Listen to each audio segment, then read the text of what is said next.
Riz wills Rizzo to the Bronx. The Mets tell Kumar to take a hike, and there was trade deadline craziness like we've never seen before. Diamond Diehards is on.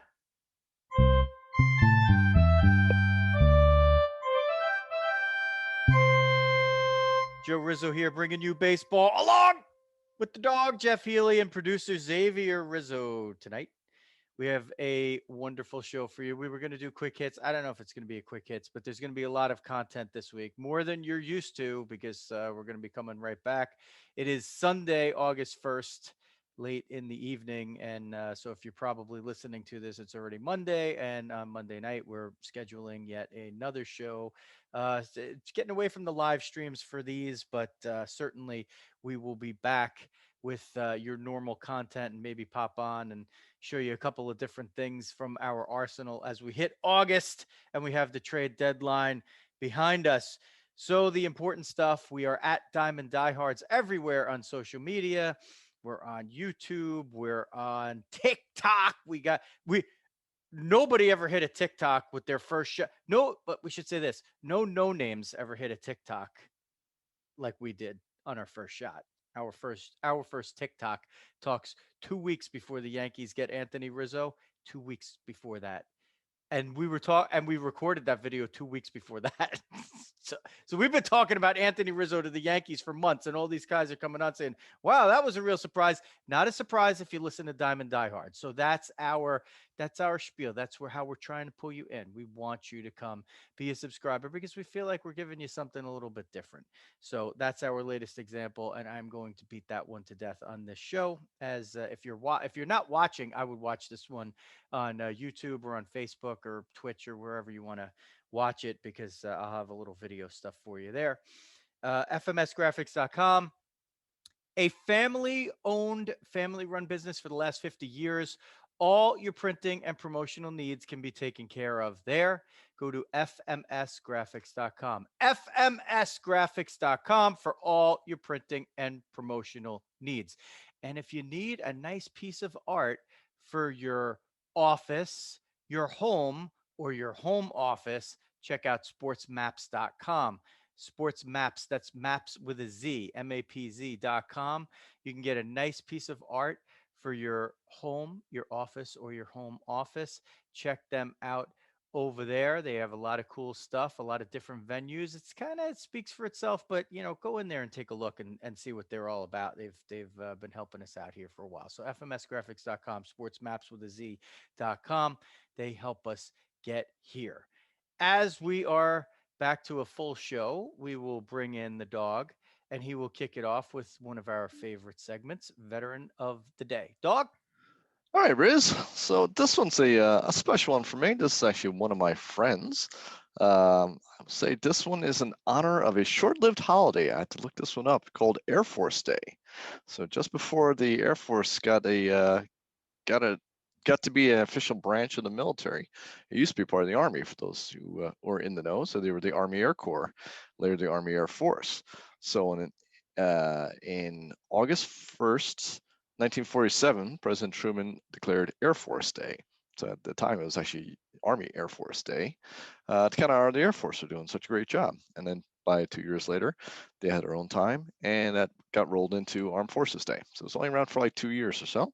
But I thought, in the honor of honoring the Air Force, I decided I'd honor my Air Force buddy, Captain Dave Winans. He was a U.S. Air Force Academy grad. I don't know why I'm looking at the notes since I know this already. Intelligence officer, fluent Korean speaker, served in the South Korea, debriefing North Korean defectors, which was very cool, ensuring his commanders were up to speed on the latest North Korean military capabilities. So our veteran of the day, Captain Dave Winans, U.S. Air Force Academy grad, and friend O the dog. Well, I'm obsessed with that North Korea stuff. Yeonmi Park, she's an unbelievable interview. She's come out. She's written a book, a North Korean defector, with an unbelievable story. So maybe Captain Dave, next time Riz Dog Beers happens, maybe pull Captain Dave in there so he can give me a little North Korean intel. That's one of my it's one of my side lights that I There you like go. to research about. All right, dog. So we made it through the trade deadline craziness. On top of every deal that happened. Now this just breaks tonight. Where, well, we should never say tonight. We should say Sunday. August 1st, whatever it is. The Mets and Zach Scott. What a whirlwind weekend for him. He goes and he gives Pete Crow Armstrong to get Javi Baez. And by the way, Javi Baez, Anthony Rizzo, and Kris Bryant all homered in their first game for their new team. How about that? Not too bad. Guys, if you were just Pretty good doing that, picks. if you were doing that for the Cubs, you wouldn't have gotten traded. So we'll take it. Um, so he does that, and he has to pull the trigger on that deal. And listen, like you were saying before we hit record on this thing, um, why did the Yankees, and maybe the Giants give up a few guys that you never really heard of, and the Mets have to give up, what appears to be their top, or one of their top prospects in order to get buys? Well, I think the answer is they gave up less total people, and I think the structure of the deals kind of like is I want to liken it to when you're trading in the NFL. They have that chart where you trade. If you trade the seventh pick in the first round, it's worth this many points. So you have to add 2 picks or 3 picks or 4 picks to equal up to how many points that is. So I think when you're trading like 1 for 1, like the Jays did as well for Jose Barrios, I think when you're trading 1 for 1, you're giving up a much better prospect. And when you're trading 2 for 1, like the Yanks did with Rizzo, essentially, right? Like these are all, there might have been throw-ins either way, but let's just call it that, like main guy for whatever. Uh, it's two better prospects theoretically ranked than they gave up for Joey Gallo, who they gave up 4 prospects for, and also got another guy coming back in return. That's kind of a throw in a bit player, a guy who wasn't going to move the needle on the deal one way or the other. So the Rangers opt for the bulk prospects from the Yankees, getting, like 11 through 20 type ranked guys. The Cubs say, well, we'll go for less prospects, but better guys, getting, 7 to 11 kind of guys. And the Cubs from the Mets say, well, we'll go for the one guy.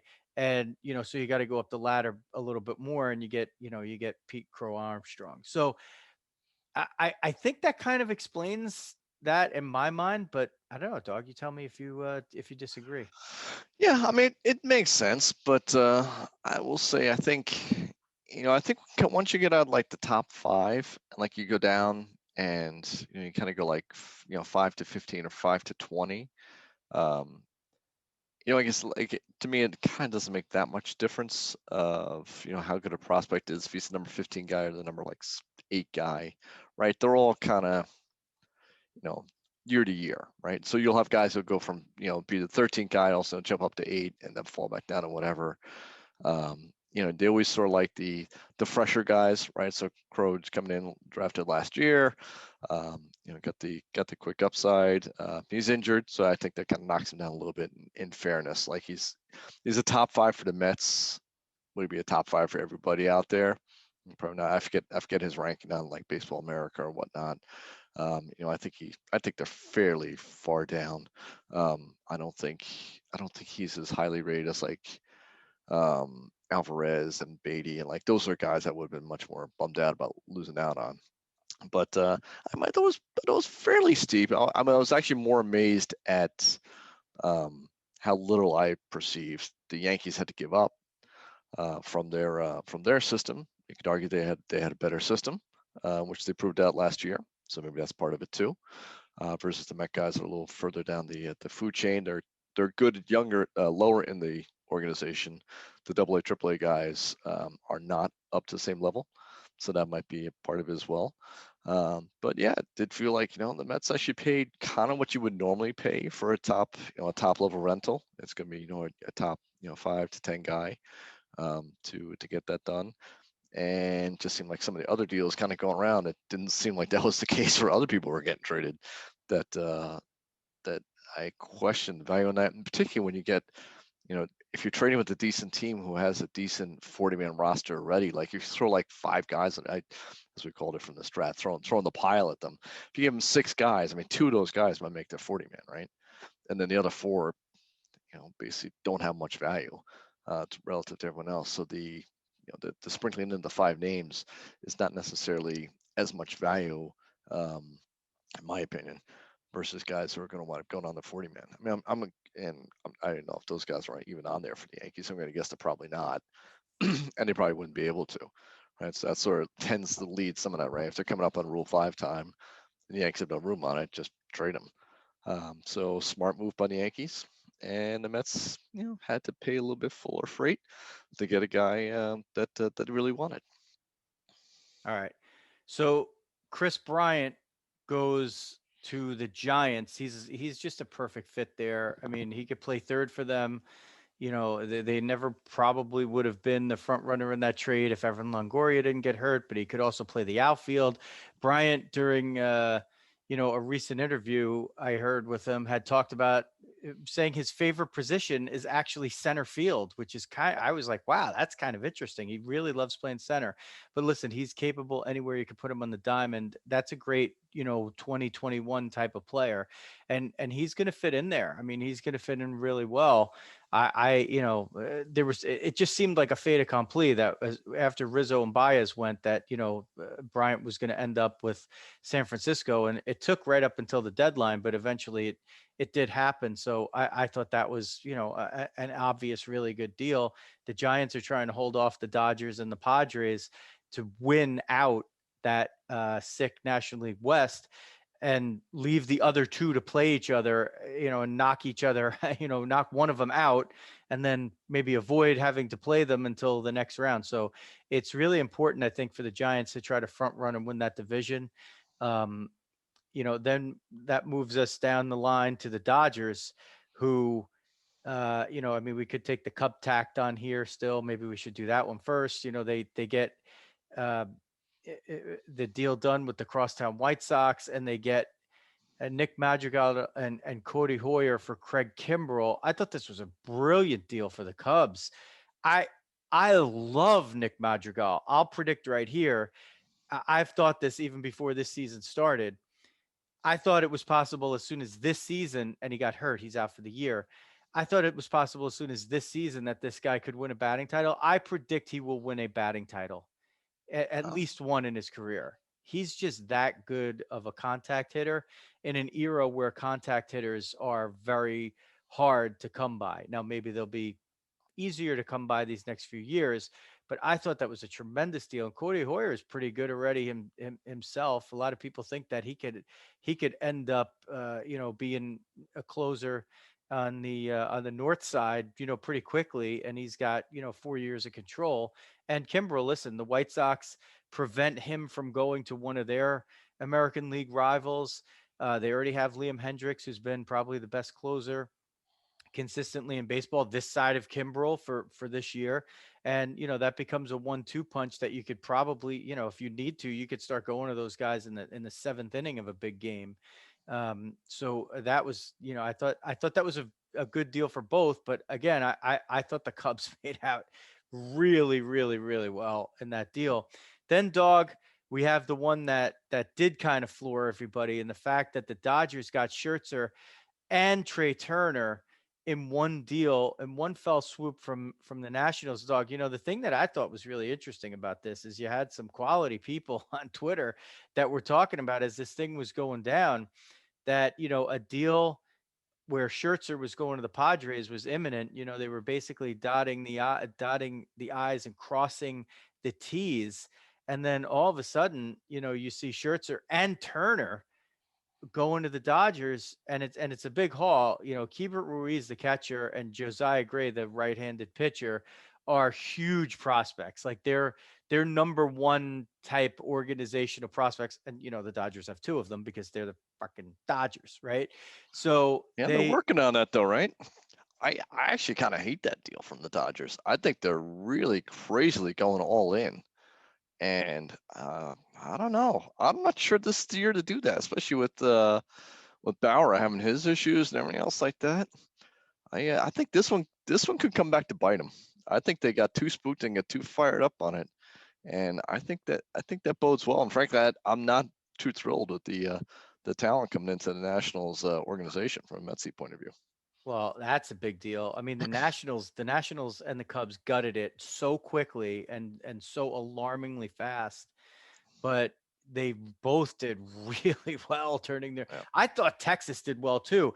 I know you don't like the idea of, them going for four prospects in for Gallo and going a little bit down the ladder, but they need that depth in their organization. You can't really do anything until you have that depth. Like, you got to get four and hope one of them hits. If you get one and he doesn't hit, if you get Yeah, two, that's fair. you might, yeah, like they might hit or whatever. You get four, one of them's hitting, right? Like one of them, you get one of them at least is going to get to the majors and probably be a solid player. So at least you're getting that. And then even if the other guys aren't great, I mean, if let's say two of them make it to the majors, I mean, you got two major leaguers for 1.5 years left or less than a year I'm an left awesome guy. of an awesome guy, right? Like, so there's that. Now the thing about the Dodgers, dog, that's really interesting to me here is Scherzer's a free agent, and whether or not he decides to re-sign with the Dodgers in the offseason, pretty much. I mean, listen, I mean, all the bullshit with Trevor Bauer, like who knows if this guy's going to throw another pitch in the majors, let alone for the Dodgers again. He's got the 40-something million dollar contract that finishes after next season. And if he gets banned or he gets suspended for a year or something like that, that increases the chances that they're going to re-sign a Scherzer. And if he's back, then he's back, and whatever, they'll see if he's got it. He's got a ways to go inside his own locker room and organization to be accepted by those guys again. And that's going to be on him and the players that are around him and the organization. But the Trey Turner thing is really interesting to me because they just kind of gave themselves a little bit of insurance against Corey Seager because Turner has a year left after this year, and they can let Corey Seager walk if they want to.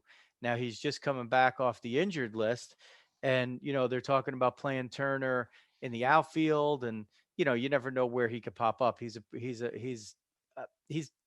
but listen, he's like his max value is at shortstop. Like when you have a guy that's a shortstop that can actually field, that's also just does everything well. Like the guy has no weaknesses. Like me and my friend Jake nicknamed him White Jesus a few years ago. Like because of his speed and the fact that he won us a fantasy league title when we were at DRF. Like, I mean, he's just an electric player, and the Dodgers bring him in, but what's going to happen with that dynamic? Like, if he's not playing shortstop, is he going to be happy? If they reset, does that mean they don't re-sign Seager? Do they re-sign Seager? If I'm the Yankees, I'm looking at that situation and I'm like, okay, it'll suck if we have to play them in the World Series and he beats us, which, let's just make the playoffs first. Like the Yankees got a hill to climb just to get there.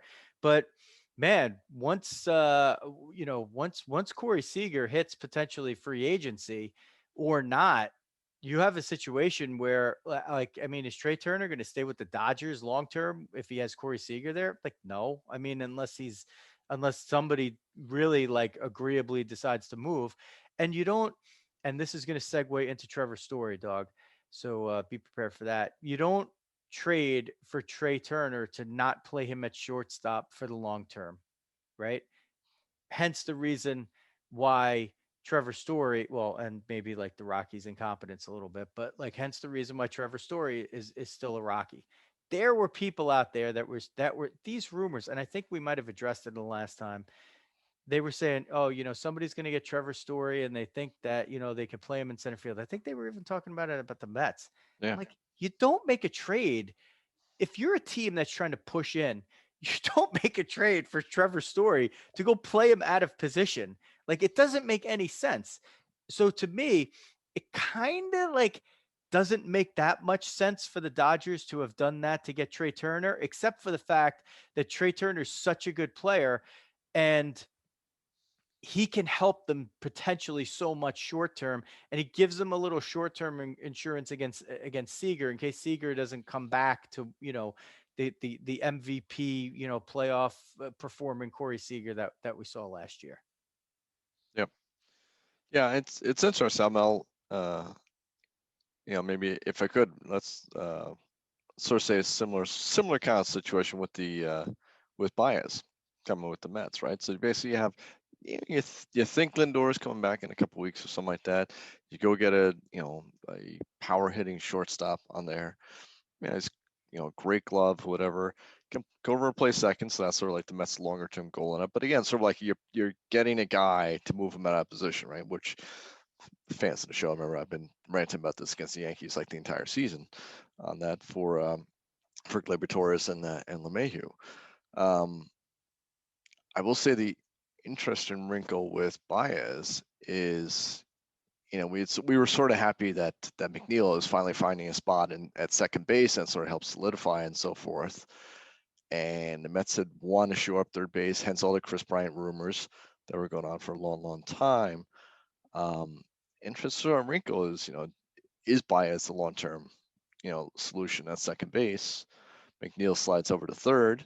Um, he hits well enough to be a third baseman, and he feels fairly well. So that should not be an issue to him. And does Baez get the money that they were saving up for a Michael Conforto extension? So the fact that Conforto has been so bad, frankly, for the Mets this year, does that now go and say, you know what, Baez he's a rental, but really he's a rental who's going to move in next door and be best buddies with his best buddy Francisco Lindor, and form a shortstop second base combo for the next 10 years.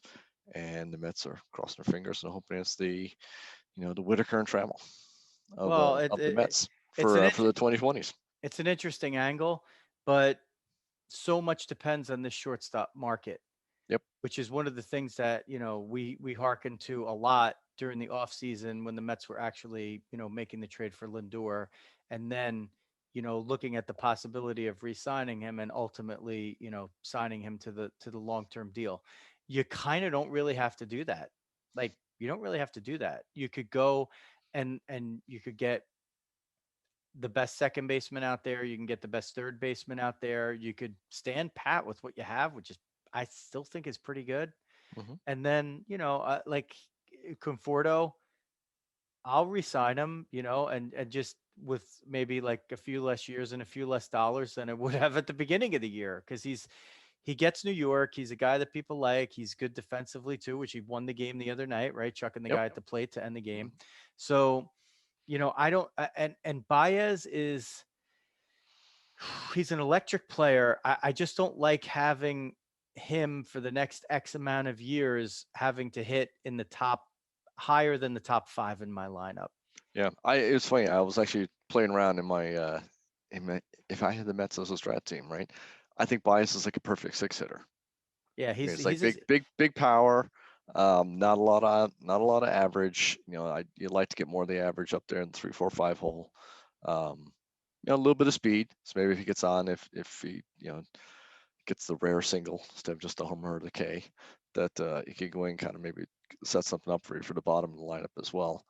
But yeah, I agree. Actually, like as the 4 where they had him, I actually kind of don't like that. well, for the short term as a fill-in. I mean, that's Yeah. fine here and there. You want to move him up and down, but for the long term, he doesn't walk. I mean, is in a world of high on base percentages, he's a guy who's like under, he's like 292. I mean, Yeah. come on, like that's that's not good. Some years he might hit 292, Yeah. but his on base is going to be 311. I mean, but that's fine if he's a 6 hitter and there's a lot of guys on in Agreed. front of him. Then a lot of his hits are going to be productive. And if Yep. we get more away from this all or nothing launch angle era, and guys who can make hard contact will have their values increase, then he's good. He could certainly do it with the glove. He could do it at second. He could do it at third. He gives you insurance at short. Obviously, it's nice to have a guy that can do that and fill in there for you long term. But again, he's a shortstop by trade, and he's potentially going to be more valuable to somebody as an everyday shortstop than he is to a Met team that's going to not play him at shortstop because Lindor's there for the next Yeah. literally what, like 10 years. What was Yeah. the deal? And So it like you're saying before with the Yankees, it really starts to line things up for the Yankees, right? And you have big market LA is overloaded on shortstops. Big market Mets now overloaded on shortstops. I mean, it starts to reduce that pool pretty quickly. of who else can be out there bidding up for the services of some of these guys, and it still leaves room for the Yankees to make that big move. Listen, I mean, your guy. For me, I love Trey Turner, but if I'm the Yankees and I see a chance to get Corey Seager, I am like jumping all over that at faster than you could say boo. He'll be able to handle New York. Yep. He's got the left-handed bat. He's solid defensively. He's not as good as Turner, but he could hit anywhere in the top of that lineup that you want him to hit. A little injury prone here and there, but then you still have to figure out like what you're going to do. If you want to keep Torres, if you want to keep LeMahieu, you got all these other guys. You have, like Dawg says all the time, they have three second basemen and only one of them's ever playing second base. So you'd have to do something with Torres, but again, you could use him as a chip to get you something else. Probably a little bit more pitching, maybe some further bullpen depth for the future. So we cover the Dodgers there, and we move on to Philly, and the Phillies. Listen, I mean, they keep doing the Mets favors. The Mets are spinning their wheels a little bit, and the Phillies, if they just get like a little bit of traction, I mean, they'll probably close that gap pretty quickly. They go out and get Kyle Gibson and Ian Kennedy, plus Hans Kraus and a little cash from the Rangers. They give up Spencer Howard, Kevin Gowdy, and Josh Gessner, all right-handed pitchers. They give up three right-handed pitchers, and they acquire three. So again, the Rangers giving up contracts and major league type guys that are solid guys for a bad team, and they add a little bit of organizational depth there, hoping that if one of those guys hits, they did themselves a great service. Now the thing about Kyle Gibson is that he was phenomenal right up until July, and then the wheels kind of fell off. So we'll see. I don't think that means he's doomed for the rest of the season, but at worst, he's a guy that the Phillies can plug in there and hope to get a little bit better performance than they've gotten in one of the spots behind their rotation that's not named Aaron Nola and Zach Wheeler. Yeah, Uh, that bullpen is such a disaster for the yeah, Phillies. It's been for years. yeah, and Ian Kennedy should definitely help them there. I mean, Yeah. they've had some, closer by committee issues there. Hector Neris he's all of a sudden he's great, then he can't get anybody out. Kennedy can play any role in that bullpen, including closing games.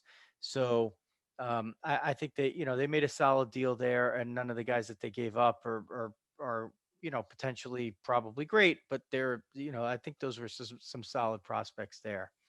Um, the A's, they go and get Yan Gomes and Josh Harrison, the catcher and the second baseman from the Nationals. They give up Drew Millis, Seth Sherman, and Richard Gauch. That's a catcher and two righties. The A's going for depth. That's a pipeline between the A's and the Nationals, right? I mean, they make at least one or two deals a year. The A's go for a little more depth, and again, like Josh Harrison's a contact guy, right? Like he does things that other guys don't do. Is he the best player? No, but he's a guy that you get because you want somebody who could put the ball in play. And Yan Gomes is some depth behind the plate, and he's a veteran that's been through some of the wars. He's always going to help you out there. So I thought again that was a solid deal. The Yanks Andrew Haney deal. They give up Jansen Junk, who was like ranked as their 27th prospect, but I thought he was leading the minor leagues in something, and definitely he's got a great name. I mean, can you imagine if he's like a guy who has only one pitch and it's a fastball, but his name is Junk? I mean, it would be confusing. So Haney, we'll see what happens. I mean, his numbers might be a little bit better than you think because you see that fat, 4.57 ERA, but he's striking guys out at a higher pace than he has been in the past, and he's another left-handed arm. So we'll see. That's a depth deal, and it's kind of one of those where if you get anything out of him, even if you get like a run where he gives you two or three good starts, that might make the difference from making a wild card and not making it. It might be the difference between, you know, maybe you could throw him against Tampa Bay or Boston because he just happens to match up well for them. Maybe he becomes a middle reliever. Um, Dog Braves, very interesting. Um, Jorge Soler for Casey Kalich. I was just surprised that the Royals gave up on Soler that quickly. Yeah. Really? I mean, he's Marcell Ozuna they're hoping for, right? Like, I mean, because we don't think we're seeing him for maybe ever again. Yeah.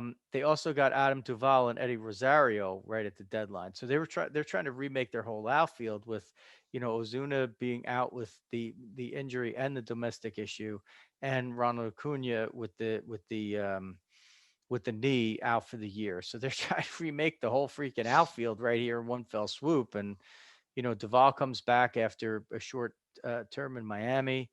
And Rosario's been like kind of a solid guy, but Soler to me is like a big wild card. I mean, he's having a horrible year, but like, are you still as a Met guy?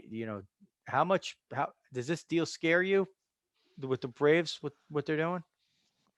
No, I think it's a smart move by the Braves to go for it, but I think they're just scrambling at this point, and they've had so many injuries that have come to hit them. It's even for a team that has a pretty good system like the Braves do. They've kind of just been hit too much at this point.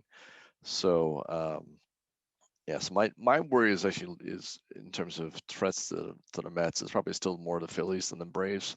Just that the Phillies might finally get their act together. If they can get one or two guys in the pen, they can kind of get it rolling again there. Um, Actually, I did see here too. I guess they got Richard Rodriguez from Pittsburgh for their pen too for the Braves, which Yeah, I actually love that guy. That was a that's I guy. actually that of all the ones that one actually kind of worries me a little. He actually was pretty good. Yeah, I I remember him I I had against the Mets. I had high marks for him. I really like Richard Rodriguez, and I don't. I was surprised that he didn't get more action, but they got a pretty good deal for them. For him, they got two righties, Bryce Wilson, who I like, and Ricky DeVito, who I don't know much about, but um, I thought that was a good deal. But man, the Pirates, geez, we'll have to do a whole separate show on that. Rob would be excited that I'm gonna build up the Double A bench though. Yeah. So Um, Cardinals, it's funny. Like, I guess they saw the Cubs gutting it, and they see, maybe the Brewers as being a house of cards, and the Reds just are kind of like wildly inconsistent right in front of them, and they go out and they get Jay Happ and John Lester, a couple of 30 late 30s that's lefties a pretty good trade. starters. That was a pretty good trade for 2015. Yeah, I know. Or 2010. How about that? Or 2008 is probably pretty good too. That's almost Um, like a Yankee-esque move, to be honest. I know they get Lester from the Nats for Lane Thomas, the outfielder, and they get Hap from the Twins for John Gant, the righty, and Evan Sisk, who's a lefty. I kind of like John Gant. I'm sort of surprised that they made this deal. Like, kind of feel like I'd rather play long on and on John Gant and say, what is he gonna give me now? Um, but I guess he's 28, and they figure that he's kind of shown whatever he is. But the Cardinals dog sitting there, uh, 9.5 out of the wild card. I'm sorry, 9.5 out of the division and six Yeah. and a half out of the wild card, looking at the landscape in front of them and saying, geez, I think we have a chance. I mean, honestly, I think they have a better chance at the division than they do the wild card, because they're not that far. They're 2.5 behind the Reds as we do this, and they're like we said, they're 9.5 behind the Brewers. But I guess they figure there's a chance that it's possible the Brewers could be a team that comes back to the pack very quickly, because they're so stacked with those top three starters that if they get any interruption in those top three starters, they could like free fall, because they don't really hit that well, even though we'll get to their deals shortly. But Rooting for injuries. well, not that. I mean, you're kind of predicting in a way that, pitchers are the least reliable people that are out there, right? So the chances of a starter. I mean, listen, if the On a Brewers cold have, snap, right? if they're right, if the Brewers like, if these guys miss one or two starts each, I mean, that could open the door. And if one of them, runs into some real problems, I mean, it could be what do the Canadians say? Katie bar the door, right? Not Katie Healy, social media director for Diamond I might Diehards. bar the door too. Yeah, she might bar it anyway. Um, let's see. Jays, they get, well, we started talking about that. They get Barrios and they get Joaquim Soria from the Diamondbacks for a player to be named. Um, let's see. The Phillies got Freddie Galvis from the Orioles. Marisnik goes from the Cubs to the Padres. The Giants got Tony Watson, the lefty, from the Angels to try to bolster their bullpen a little bit. Um, the Brewers got John Curtis from the Marlins. He was also with the Tampa Bay team that went to the World Series last year. He'll give them a little more depth in the pen. Um, let's see if there's anything else good. The Astros, I was kind of surprised they traded Miles Straw. They traded him to the Indians, well, or and soon to be the Guardians for Phil Maton and Yainer Diaz. A deal that's not really going to move the needle that much, but I really thought they liked Miles Straw, and that's probably a good deal for Cleveland, I think. Rays get Jordan Luplow and DJ Johnson from Cleveland for Penton Battenfield, a righty. So that's an outfielder and a righty for a righty. Um, Another one that kind of flew under the radar, except for the Red Sox fans, Michael Chavis, who's probably been sort of blocked in Boston. Um, he goes to the Pirates for Austin Davis, the lefty, and I kind of like this deal for the Pirates. Chavis is only 25, and he's got a little experience over there. I kind of thought that was a deal that sort of slipped under the radar a little bit. Yeah, not bad. I guess there's rumors too that the Red Sox mansion was putting the heat to bloom a little bit. That they want to see the Red Sox take some big steps at the trading deadline. Supposedly they were making a big push for Scherzer that they weren't able to obviously to bring to fruition. So it makes you wonder if maybe they had to sweeten the pot a little bit in some of these other deals to try and get a little something going that maybe Bloom's feeling a little bit of pressure. Well, he must see something in Austin Davis that a lot of others don't, because he hasn't been a standout guy, and I guess maybe I don't know, maybe they were just doing Chavis a favor, letting him go somewhere he's going to play. I mean, he's probably going to play in Pittsburgh and get a chance to pick up. His numbers have been disappointing this year. He's slashing 204, 242, 364 in 73 games with 7 bombs. So we'll see if he makes something out of the career. He's young. Pirates trying to turn this thing around and get some depth. Um, Brewers also got Daniel Norris from the Tigers. He's a lefty. They give up Reese Olson, a righty, in that deal. Let's see if there's any ones that move the needle here. The Rays, they get Sean Armstrong from the Orioles for cash. He's a right-handed pitcher that nobody has ever heard of, and probably he'll be getting some huge outs in the playoffs, right? Because he's got like an arm angle and throws a ball with like backspin, that's upside down. Padres, they're supposedly in on every deal. They end up getting Daniel Hudson from the Nationals. They give up Mason Thompson, a righty, and Jordan Barley, the shortstop. They're kind of stacked at that position at this point, so why not just give up whatever shortstop depth you have? It would have been interesting if they got Scherzer and Turner, they would have been protected against the injury that subsequently happened to Fernando Tatis. They would have just been able to plug him in at short, but they just got Adam Frazier as well to start this whole thing, and they got other guys that they got so many infielders now that they could just move any of them practically over there. Schwarber went to the Red Sox. Now I think that was all the July 30th deals. We might have missed one or two in there. Um, we're back to July 29th. Schwarber from the Nationals to Boston for Aldo Ramirez, the righty. And then, Dawg, we're going to get to the big one. And I'm going to, if you're watching, you're going to love it. If you're watching, you're going to love it. It is Somebody had it ready Rizzo. to go. Rizzo 44. This is now a timeless relic. I have the Rizzo 44 Great. Cubs jersey, and I look skyward to the heavens to my late cousin Gregory de Benedictis, who gifted this to me a number of years ago.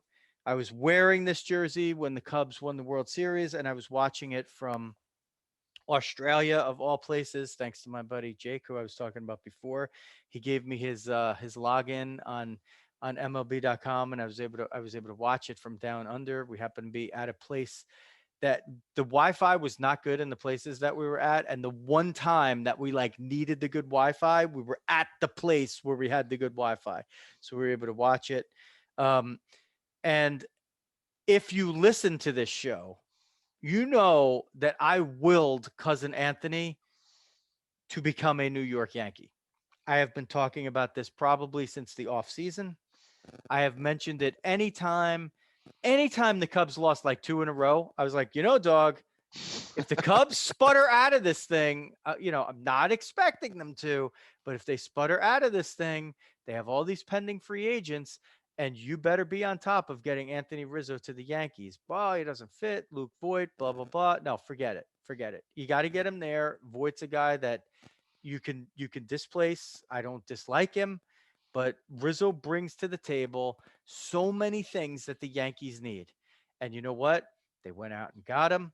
They give up Alexander Vizcaino, a righty, and Kevin Alcantara, the outfielder. Those are 9 and 10, 9 and 12, I think, on the prospect list. In general, and those things are not set in stone. The Cubs could like them better. The Yankees could like them less. They could, I mean, those are just a list that somebody made, right? So immediately you see what Rizzo does to the Yankees. Immediately, if you watch the games, they come out and they sweep the Marlins. Okay, granted, Completely different team. it's the Marlins, but they just look like a completely different team with a totally different attitude. And one of my other formulas for success for the Yankees, who was playing left field for the first two games? Out he goes. Mr. Giancarlo Stanton. Stanton. Oh, I'll look be who's in darned. the Oh, this guy outfield. used to play the outfield. He doesn't have to play a lot in the outfield. If you put him in the outfield 2 times a week, it will be immeasurably better for your team. He doesn't even have to stay out there for the whole game. Get to the seventh inning. If you're losing, leave him out there. If you're winning, get him out. It doesn't matter. And now you have Joey Gallo, all right, a deal which we talked about already. Gallo's already played right and left in his short stint with the Yankees. Aaron Judge has played some center. That was another thing I talked about months ago. I'm talking about this stuff. Nobody's talking about this stuff. We're talking about it on Diamond Diehards for months. And all these people on these great podcasts, a lot of which I respect, one of which I was listening to and was, they were doing their trade deadline thing. Like, yeah, Rizzo to the Yankees. Boy, didn't see that one coming. Nobody saw that one coming. No, that's not true. We saw it coming. Okay. How about this? Video evidence. How about this? The Yankee hat with the Italian flag. If you're looking, if you're watching the video, if not, go check it out on YouTube or Forza Facebook. Yankees. Yeah. The hashtag, the Yankees get Gallo and Rizzo. All of a sudden, Forza Yankees is coming up. On and I'm look, I got the Italian Yankee hat with the Cub 44 Rizzo pointing to it on the back. It's All over it. it's one of the best weeks you've had, like in the life. I've had some good ones. Yeah, this is right there. Maybe not one, maybe not two, at least top five. Rizzo coming to the Yankees. So and like I said, my late cousin who got And you me literally have worked this like a Shaolin monkey for months. There's indisputable video evidence of this. I am set. I missed. My cousin's been gone for a couple of years now, and I missed him a lot when they made this deal because he's like that guy who, like, no matter what they're doing, it's always like not good enough, or Cashman's a clown or whatever. And he would have like not been able to dispute this deal. Like, he would have loved it because that everybody from Chicago who watches him every day, and my cousin Lauren, who's still there, and she's grown up there, but she's a huge Yankees fan. And, she's like, this is an incredible deal. He's just first class all the way. Yep. And you hear the same thing from everybody. They all say it. He's first class all the way. I'm telling my neighbor Paul, big Yankee fan. He's kind of taken the place of my cousin in that the Yankees can never make a right move, although he loves the Yankees, right? Like it's one of those. It's just never good enough. And he knows that I bust his chops, but he's trying to. He's like, oh, they get Rizzo. He's got a bad back. I'm like, his stats are beside the point. He brings something different to the organization. He brings something different to the dugout. He brings something different to the locker room. It's hard to quantify it, but every Yankee fan that's watching the games this weekend, and again, granted, it's the Marlins, it's not the Red Sox or the Rays or even the Mets that they're playing here. You could just see the attitude change. You could see even a guy like Judge, like it almost looks like he was playing like a weight was lifted off of his shoulders. Great definition of it. Great description. And that's just what Rizzo's just a charismatic guy. He doesn't even have to open his mouth. He just got it. He's a Rizzo. I don't know how else to say There you go. it. There you go. He's There a you go. Rizzo. I mean, look at him today. I will say, like, we've talked a lot with our buds on Twitter and stuff, but Anthony Rizzo today, right? What does he do today? So he had the home run, right? First game, everybody else like that. Well, awesome. Exactly what you expect. What does he go today? Hits the ball the other way, right? Gets on there, sets it up. Judge fouls with a single to the left. Stanton's hustling, winds up scoring on the play, right? Yankees don't do that a week ago, right? Probably hit a pop up, someone does a deep fly ball to right. Guy's still back on first base. Maybe Judge gets single first and third, first and second, and that's it. Instead, you got a run in there. Great defensive play. I'd say right starting the 3-6-3 right there, right? I remember seeing a lot of those highlights for the Yankees before. Well, all of a sudden now the pitching staff, which was some maybe a little had some issues. Boy, you just got a lot of help out there all of a sudden by getting some quality fielding out there between Gallo and Rizzo. Dawg, I'm going to give you another one. I'm going totally off the board on this. Okay. Okay. So, like you said, they're losing 1-0 in the eighth inning. Sandy Alcantara has been completely dominant. 7 innings, 2 hits, 10 Ks, a walk. Right? They can't touch him. They get him out of there, and now they get a chance to pick on the Marlins bullpen. So Rizzo drives in the tying run to make it 1-1, and he gets after it's 2-1, right after the second run scores, he gets thrown out at third base to end the inning. Right now, that has been an epidemic of bad Yankees base running this whole season. Guess what? Not one person is talking about right now. The fact that a Yankee got chucked at third. Why? Because it's Rizzo. Because it's Rizzo. It's called the Rizzo exception. Katie Healy, mark it down for the TikTok. Put it in there. The Rizzo exception.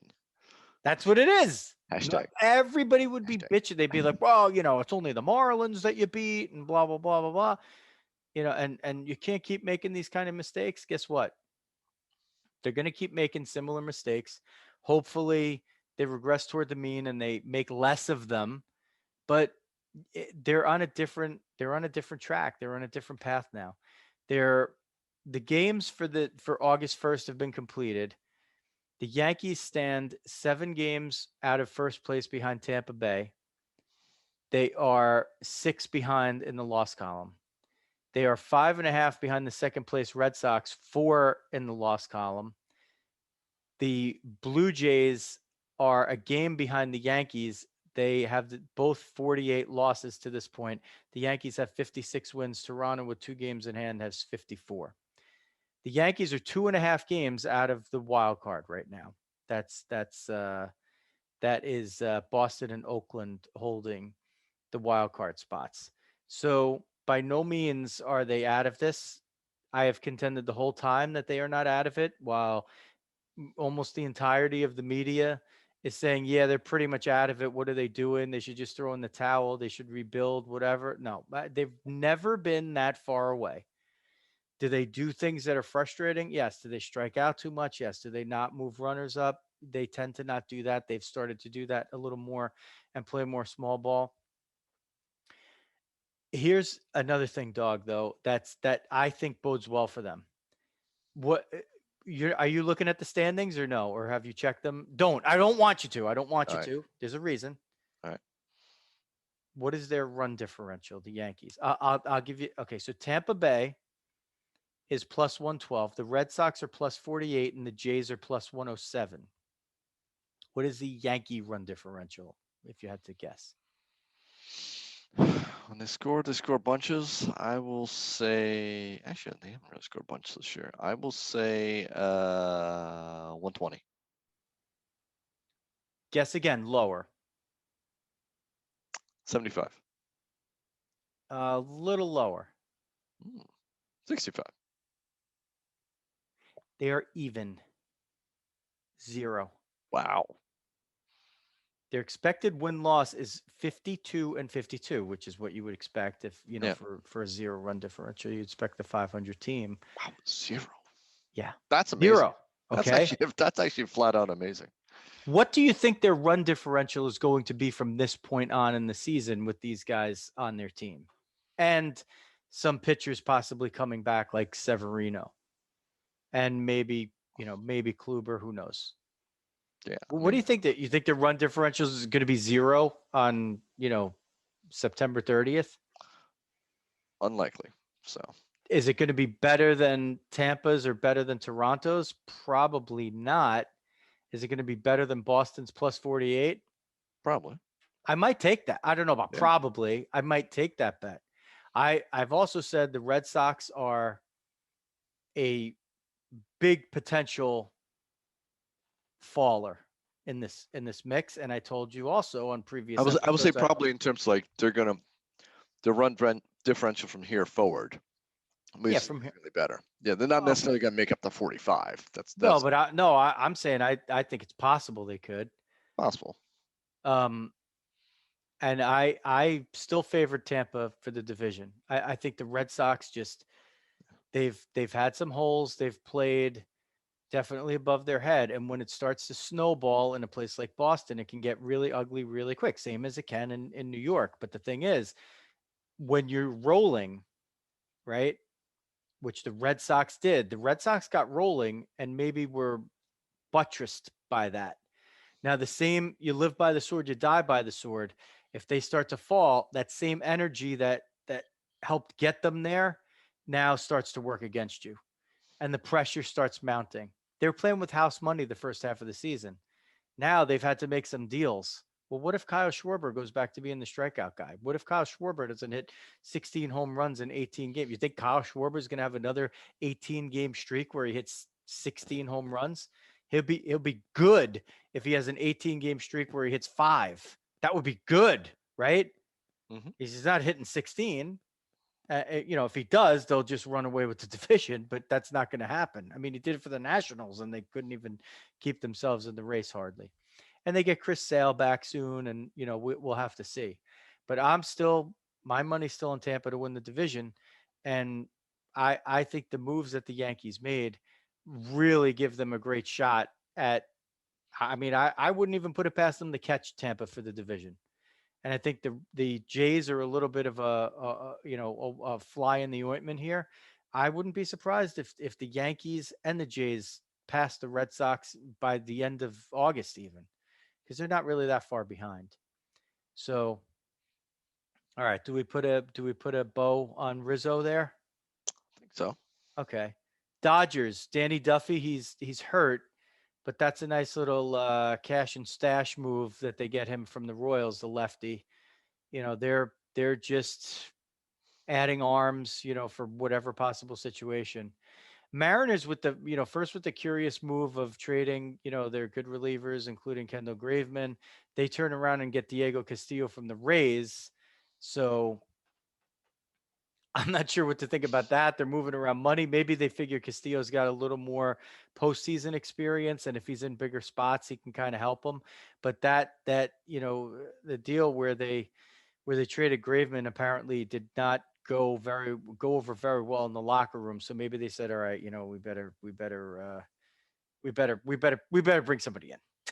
Let's go get somebody from the Rays because no matter how good or bad they are, they'll just keep trading relievers. Cubs and White Sox also made another deal. Ryan Tepera goes from the Cubs for lefty Bailey Horn. Tepera didn't get an out in his first game, but the White Sox came back and won anyway. Um, we did talk a little bit about the Joey Gallo deal. It was Gallo and Jolie Rodriguez. He's a lefty. Um, they also give cash to the Rangers for the four prospects are second baseman Ezekiel Duran, shortstop Josh Smith, Trevor Halver, he's infielder and outfielder and a right-hander, Glenn Otto. So the Rangers definitely going with three position players there, trying to bolster their farm system and adding another pitcher. So they've made pretty good strides trying to add to their arsenal. Jays also got Brad Hand from the Nationals for Riley Adams. He's a catching prospect. So that was Soria from the right side, Hand from the left side. The problem with Brad Hand is if you need him in a big game against the Yankees own that guy. So that's kind of maybe he'll own everybody else, but if you got him to help you with the Yankees, Yeah, you're gonna be I think that guy's always been overrated. I was never a huge fan of Hand. well, So I do like him more in the setup role rather than a closer role. So he might yeah, be, he might be better suited for what he's going to be doing in Toronto. Ashton Goudreau goes to the Rockies for from the Reds for cash. That was probably the completion of the Michael Givens deal. So the Reds did get, go out and get Givens. And he was putting pictures up of himself on social media as a little kid wearing his Reds uniform. And I think Givens was really excited to go there. So that was a good move, at least the Rockies made. White Sox probably anticipating that they were going to trade Nick Madrigal. They went and got Cesar Hernandez from Cleveland for Connor Pilkington, the lefty. And I was shocked. I was like, oh, Cesar Hernandez. He's got 18 home runs. wow. Like this guy was a Judy. I'm like, this guy was just a puncher and a good glove. And man, I was like, wow, he's got 18 homers. So that was an interesting deal. Switch hitter. He'll fit in well with the White Sox, and they start dealing, some of that pitching depth that they've had. Eduardo Escobar, he hit a homer already for the Brewers. They get him from the D-backs for Cooper Hummel and Alberto Ciprian, a couple of infielders. Well, Hummel, I guess, is an infielder, outfielder. You're looking for, another Willie Adames deal for the Brewers. Like they've redone the left side of their infield with Adames, who's been incredible going over there, and Escobar, who's been a little bit down this year. I mean, that's a potential lightning in the bottle deal. But again, these are guys that I mean, Adames, I like him as a player, and Escobar, I like him, but those guys are potential long slump kind of guys, so they scare me a little bit. Um, A's get Starling Marte from the Marlins for Jesus Luzardo. I think a lot of people were shocked, Dog, that Oakland gave up on Luzardo, the lefty who's had a tough year. And it was interesting. The Marlins had really gone hard to try to sign Starling Marte, and then when they couldn't sign him, they go and trade him, and they just keep stockpiling these pitchers. Man, I mean, Jesus Luzardo's not having a good year, but I kind of think he's pretty damn good. And what was also interesting is Ramon Laureano, the existing, very good, by the way, center fielder for the A's, immediately says, oh, just if Marte wants to play center, let him play center. I'll just go play right. Like, when do you see players do that? Like, guys just moving over for a guy coming in. So the A's were really on board in the clubhouse with the deals that they've made, it looks like. Yeah, that is an interesting move by the Marlins. They said they have such good young pitching that's going on there. I guess I wonder, maybe a little bit of dumping a little salary too, and trying to save up a little bit for them kind of going forward too. Yeah, I mean, listen, if you're not going to sign him and he's going to get you a chip like that, that's a good deal for Miami. Yeah. Astros, they had started it with the Marlins. They got Yimi Garcia, who's closed for Miami for this year. They give up Austin Pruitt the righty, and Brian De La Cruz the outfielder. So if you were watching, from the Yankee perspective, you got to see Brian De La Cruz this weekend already playing there, and he looks like he's going to be a player. I mean, damn, he sure looks the part, and he was raking at AAA. So again, you're taking a guy who was, Yimi Garcia is not, he's not one of these top Marlin arms. He was closing and he was effective, but again, this is just a really smart deal by Kim Ang. I mean, she had a great first trade deadline, I thought. Um, Mariners, they got Tyler Anderson, the lefty from the Pirates, for Carter Binns, the catcher, and Joaquin Tejada, right-hander. I kind of thought this deal was pretty good too. Again, Tyler Anderson, not like a frontline guy, but like a guy who it just doesn't hurt you being in whatever role you're gonna throw him in, and he's pitched well during the month. So and we saw him right against the Mets in that game. He pitched. I just like the way he looked. I like the way he conducted himself, and I'm like, wow, if this guy's not on a team that has like no chance or a losing team, maybe he gives you like a little bit more. So I thought that was a good solid deal for the Mariners, and the guys the Pirates get. Listen, just keep acquiring prospects, right? Like these guys eventually have to hit. Yankees had started out. Now I think we're on July 28th here, maybe. They trade Luis Sessa and Justin Wilson, a righty and a lefty, to the Reds for a player to be named. And this was again a precursor to what they were about to do over the rest of the trade deadline, clearing spots off the major league roster and clearing spots off the 40-man roster as well. So those I mean, listen, at times those guys have been very effective pitchers. Justin Wilson has bounced around a bit. Yankees, Mets, Yankees, hasn't been good this year. Sessa has been pretty good. So and he was already getting work for the Reds straight off the bat. So Reds really trying to improve their bullpen over the trade deadline. We talked about it before. Kendall Graveman and Rafael Montero from the Mariners to the Astros. They get Abraham Toro, the third baseman, and Joe Smith, a consistent righty reliever over the years. And Toro has done a pretty good job. He's had to fill in down there for Alex Bregman. And like on the surface again, like I kind of was looking at this deal. I'm like, this is a good deal for the Mariners, except for the fact that they're in pursuit of a wild card and potentially a division, just a few games behind the A's and the Astros, and having possibly played above their head. But I thought it was I thought it was a good time to get Toro, because now he got some reps in in Houston at the major league level, and he's been a top 3 kind of prospect as recently as last year. And now maybe you get a guy on the change of scenery, and I think that could be like a real nice buy low on Abraham Toro, because let's face it, I mean, Kendall Graveman's having a great year. Montero is a little up and down. He started the season as a closer, but you're really like potential. I mean, they got the best player in the deal, at least potentially the best player in the deal by a long shot. So while the guys in the locker room didn't like it, this guy definitely liked that deal for the Mariners. Yep, absolutely.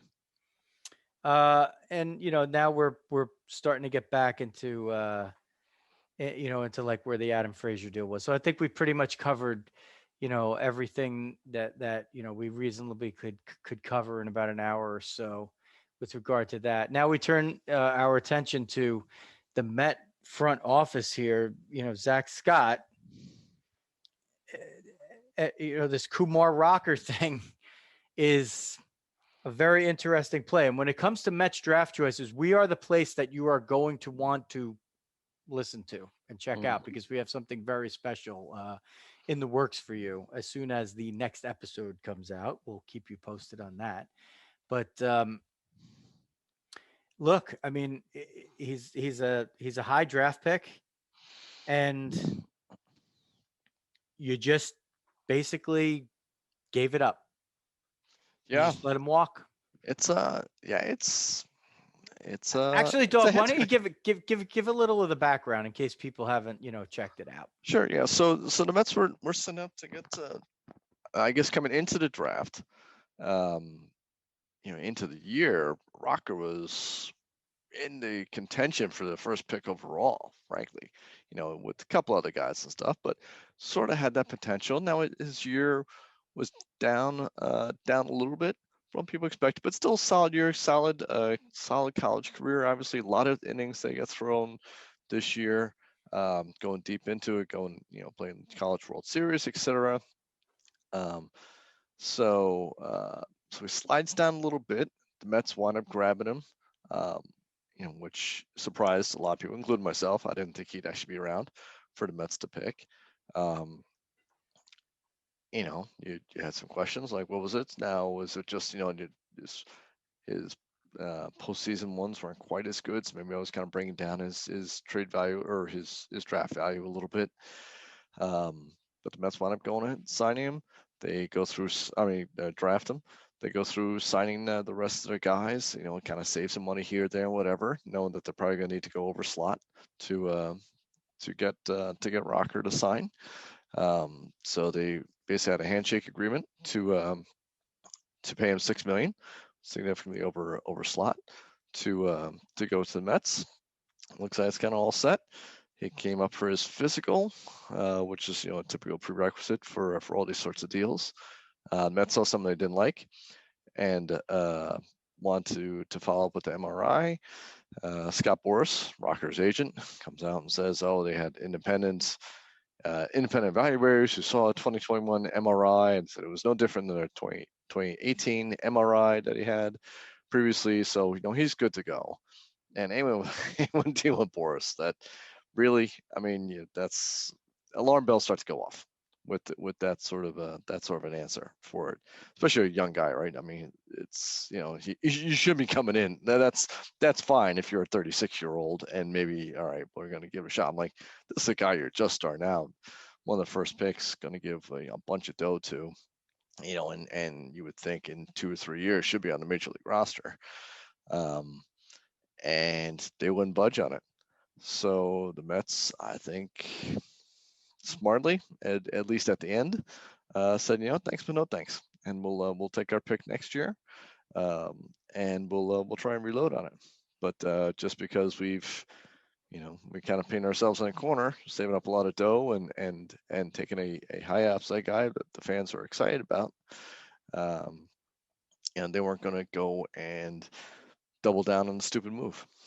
So I think that's a smart move by the Mets and the prudent move that a good organization has to do, right? And that's sort of, again, a sort of feel that 3 years ago where they just said, what, he's probably going to be okay, right? And we'll work it through what they've got it, and then hope to see what works out in the next couple of years, maybe.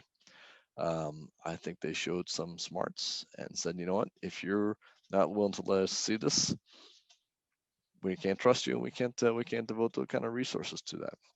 And they called their bluff. So you know what, Rocker, have a good time pitching in the independent league. Maybe we'll see you down at Trenton sometime, and I guess you'll see where your career kind of goes forward. But I think a very strange week, very strange turn of events, and we have to see. He's going to become one of those rare guys that gets drafted 3 times now, because he was Yeah, drafted in the 38th round in 2018 by the Rockies. But man, this is just, it's an unfortunate situation. But Dog, I have seen some of the Twitter wars about Kumar Rocker, where there are people who are just insisting like something's wrong. Look at the way he throws his slider. Look at the way stuff doesn't move. There's, been a velocity dip. And, there are people who were just completely out on him, like that they wouldn't have taken him basically in like any round.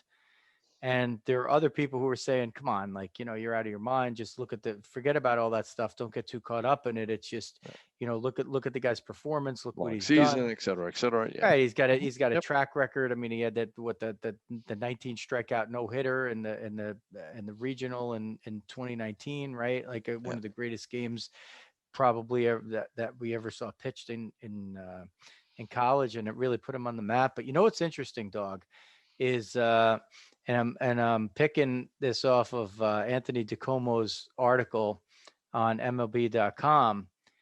What Anthony did was he picked out a few recent examples um, of teams that have gone through this, and as he says here, it's the same tack that the Astros took after declining to sign number one overall pick Brady Aiken in 2014. A year later, they selected Alex Bregman, who we were just talking about, with their Like that. compensatory pick at number 2 overall. So the Mets, having taken Rocker at number 10, they get a compensatory pick next year at number 11. So, I mean, so there's that, right? Yeah. That's a silver lining kind of. DeComo also, and I'm glad he did the work here to dig this up. So definitely, credit at Anthony DiComo, DiComo on Twitter. In Let's see, Mark Appel in 2012, the Pirates declined to sign him, and they took Austin Meadows with their compensatory pick. Toronto decided not to sign Tyler Beatty in the 2011 draft, led to them taking Marcus Stroman at number 22 overall 1 year later. So that's a great example because right now the names of the guys that were taken the next year as opposed to the guys who were not signed are, all three of those moves were clearly the right move. Brady Aiken, number one overall. Like, where's Brady Aiken right now? Yeah. Where's Alex Bregman? um, Mark Appel, where's he? Where's Austin Meadows? We know where he is. Yep. Tyler Beatty, where's he? Marcus Stroman, we know where Marcus Stroman is. So that's a great job by DeComo backing this up with some recent examples.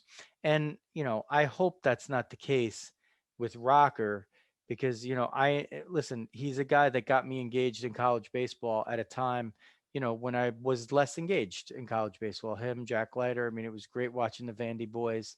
Um, and I don't want to see, like, as a baseball fan, why do I want to not see a really good, exciting potential pitcher? Like, why would I want to root against? I got no reason to root against that guy until he's, in a big game pitching against my team, right? Like, other than that, it's you want a guy like that to succeed. You don't want these things to come up.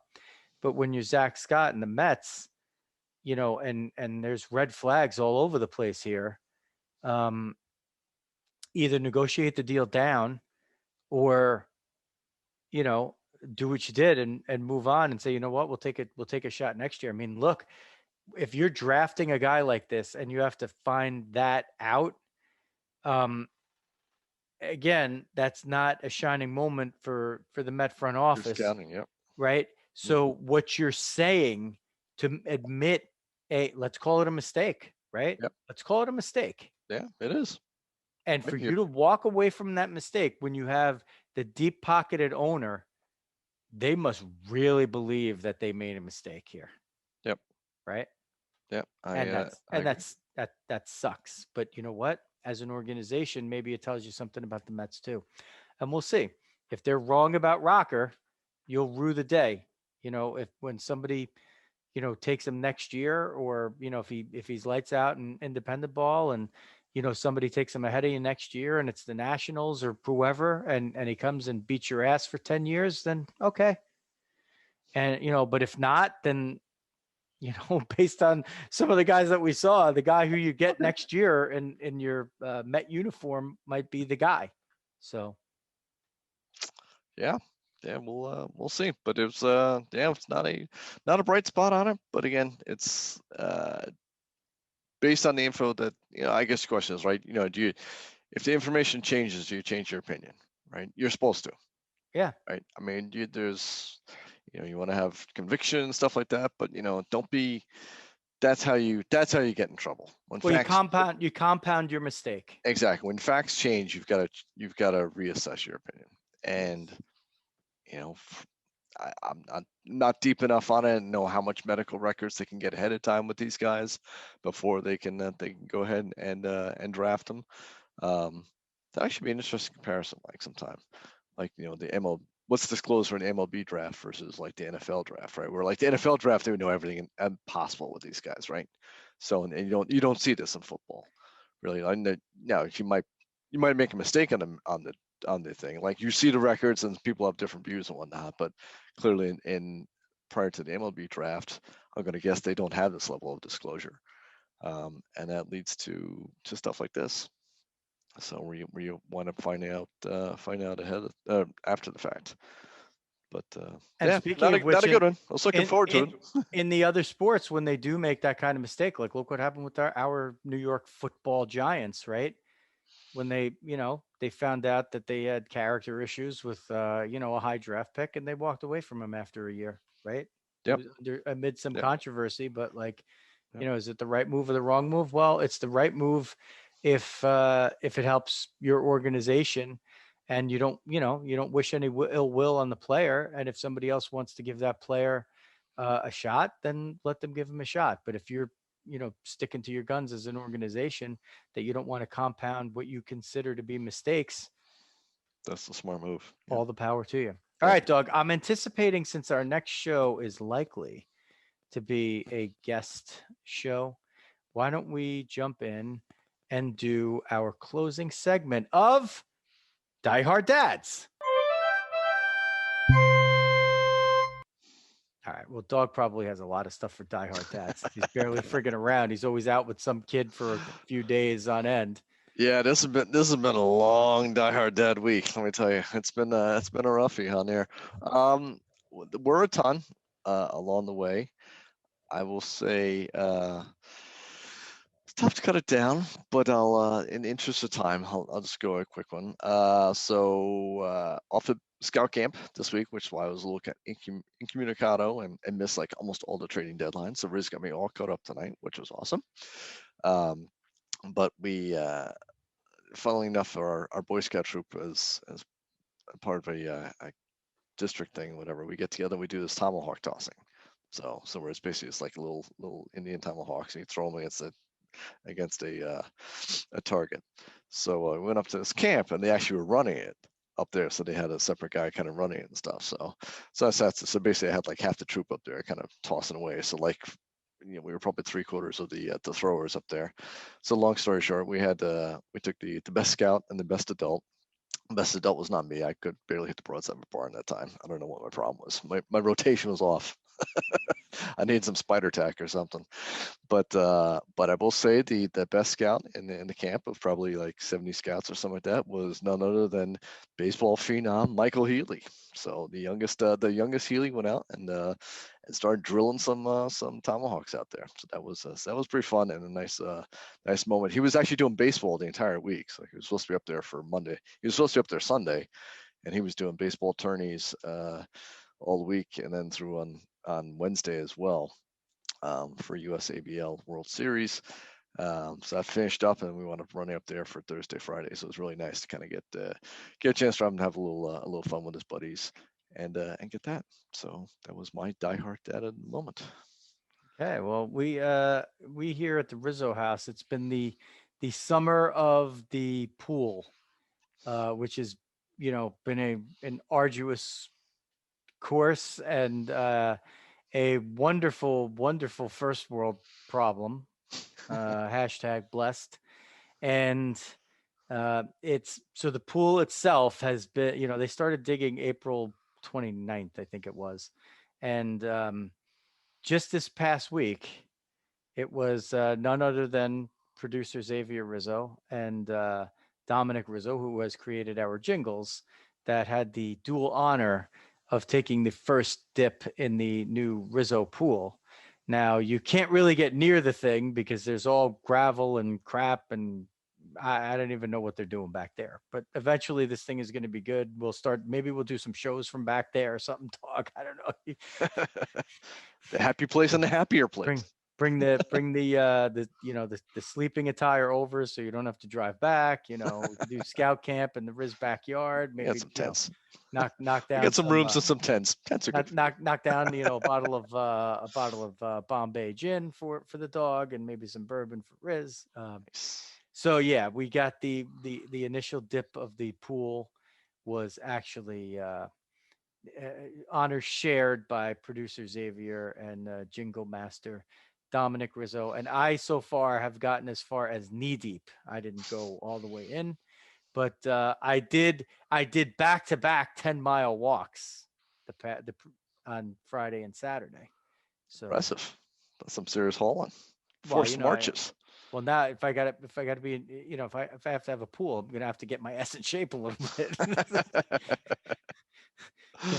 Can't be out there, people like I'm sitting by the pool and people think that I'm Cecil Fielder. I think that's going to do it. Check us out at Diamond Diehards everywhere on social media, but especially we love when you interact with us on the Facebook group over there at Diamond Diehards everywhere, and included, that's me on Twitter. I'm usually running the Diamond Diehards Twitter, TikTok in full effect. We're all about the TikTok now. Katie Healy hooking us up, helping us out. Diamond Diehards on TikTok. Give us a like over there, or a follow, whatever the hell you do on TikTok. DiamondDiehards.com. Sort of a one-stop shop to help you get some of the links that you need to check us out. And if you're just listening to this one, go find us on YouTube or the Facebook group and go back and look at some of the video, maybe about 45 minutes in or thereabout, where you could see the Anthony Rizzo jersey being held. That was a big moment for me. So go check that out on video. Hit the subscribe button on YouTube, and bash that alerts button. I think that's what you're supposed to say. So check us out there. Sponsors, fmsgraphics.com, sports maps with a Z, mapz.com. Check them out. They've been great supporters of ours now for, it seems like probably coming on a year already. So trade deadline done. Rizzo is a Yankee. Rocker is not a Met. I think that wraps it pretty much up. And it is another show in the books, and another one ready to go as soon as Monday night. Really, really special guest, breaking a little bit of new ground for us, and hopefully it's an historic one. So keep checking us out wherever you're listening to us or watching us, iTunes, Spotify, whatever it is. Give us a 5-star rating and a follow on whichever platform you're checking us out at Diamond Diehard. So that will do it for the August 1st episode in 2021. For producer Xavier Rizzo and the dog, Jeff Healy, this is Joe Rizzo. Diamond Diehards is out.